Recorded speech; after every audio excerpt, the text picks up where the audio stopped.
Imagínense la escena. Estamos en San Petersburgo, en pleno invierno de 1916.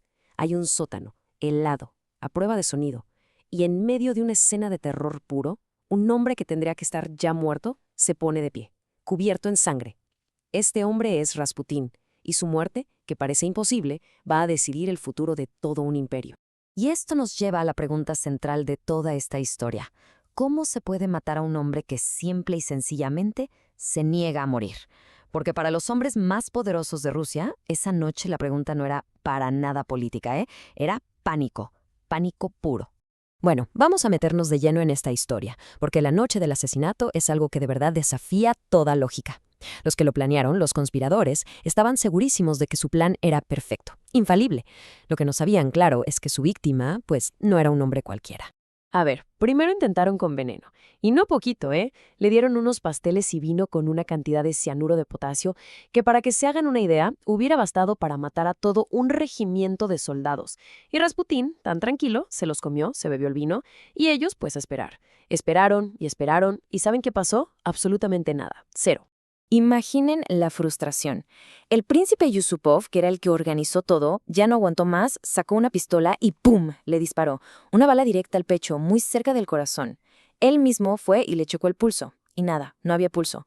O sea, para cualquiera Rasputín estaba muerto, muertísimo. O, bueno, eso es lo que ellos creyeron. Pero es que aquí es donde la cosa se pone de película de terror. Todavía seguía vivo. Justo cuando ya se estaban preparando para deshacerse del cuerpo, el tipo abre los ojos. Cuentan que sus pupilas brillaban con una rabia que no parecía de este mundo. Se levantó de un brinco como un animal y atacó al príncipe con una fuerza brutal antes de salir corriendo para escapar. A ver, pausa.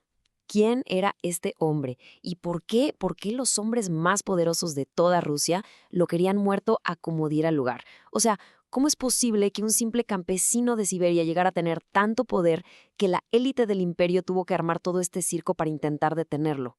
Para entender esto tenemos que irnos para atrás, hasta sus orígenes. Y bueno, la respuesta a todo esto está en el ascenso casi increíble de Grigori Rasputín.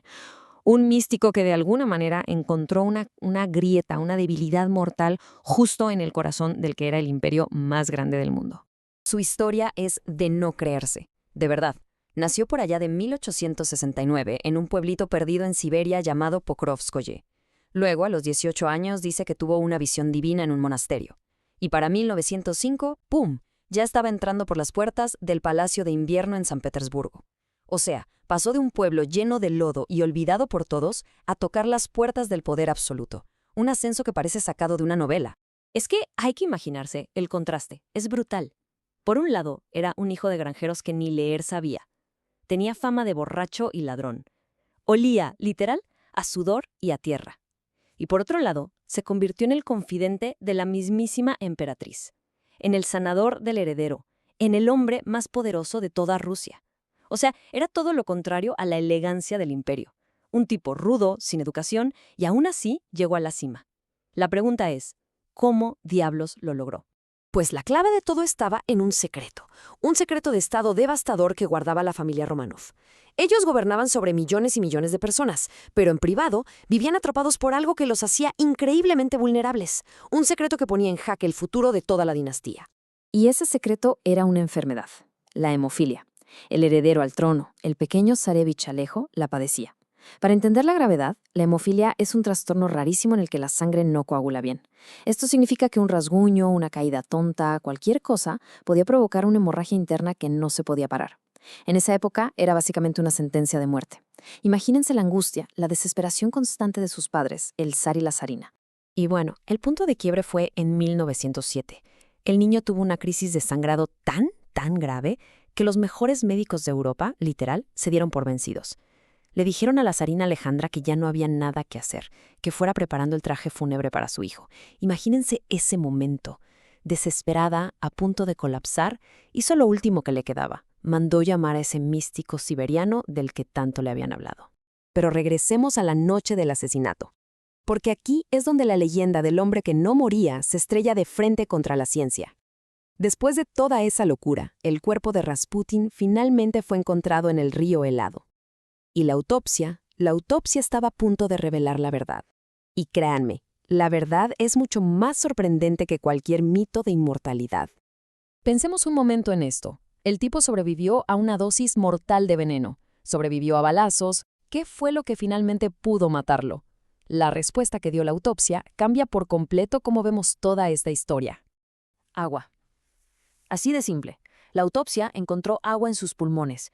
¿Qué significa eso? Que a pesar del veneno, de los balazos, de todo, Rasputín todavía estaba vivo cuando lo tiraron al río Neva. La causa oficial de su muerte fue ahogamiento.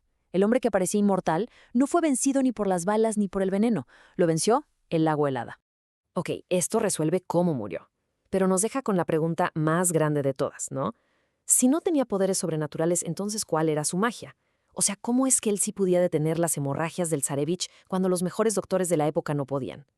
La explicación es, bueno, es una de las ironías más crueles y fascinantes de la historia de la medicina. Y la respuesta es increíblemente simple. Se resume en una palabra: aspirina. A ver, vamos por partes. Alejo tenía una crisis de sangrado. Los médicos de la corte, para ayudarlo, le daban aspirina, que en ese entonces era como la medicina maravilla para todo. Lo que nadie sabía era que la aspirina es un potente anticoagulante. O sea, le estaban dando justo lo que no necesitaba. Entonces llegaba Rasputín, que desconfiaba de toda la medicina moderna. Y lo primero que hacía era prohibir que le dieran cualquier cosa. Al quitarle la aspirina, el cuerpo del niño por fin podía empezar a coagular y sanar por sí solo. No era un milagro, era un error médico garrafal. Pero el asesinato de Rasputín, lejos de ser el final de la historia, fue en realidad el principio del fin. Fue la mecha que encendió la bomba. Ese acto, que supuestamente era para salvar a Rusia, acabó sellando su destino para siempre. A ver, que quede claro. Los nobles que lo mataron, con el príncipe Yusupov a la cabeza, estaban 100% convencidos de que estaban haciendo lo correcto. Creían que al matar a Rasputín estaban eliminando una influencia tóxica, casi diabólica, y que con eso iban a salvar a la monarquía y a toda Rusia del desastre. Pero vean lo que pasó después, y la velocidad con la que se vino todo abajo. Rasputín es asesinado en diciembre de 1916. Para marzo de 1917, solo 3 meses después, el zar Nicolás II se ve forzado a abdicar. Y para julio de 1918, toda la familia Romanov es ejecutada. Al quitarle a la zarina al único hombre que le daba seguridad, el régimen se vino abajo como un castillo de naipes. Su muerte desató la avalancha. Y esa es la ironía final, la gran tragedia de toda esta historia. Ellos creían que estaban salvando a Rusia, pero en realidad lo único que hicieron fue acelerar su caída. En su desesperación por salvar el imperio, eliminaron al único pilar, por más raro y torcido que fuera, que mantenía en pie a la familia real. La acción que debía preservar el viejo mundo fue la chispa que lo quemó todo hasta los cimientos. Una lección brutal de cómo un solo hombre, un solo error, puede cambiar el curso de la historia de maneras que nadie, absolutamente nadie, puede predecir.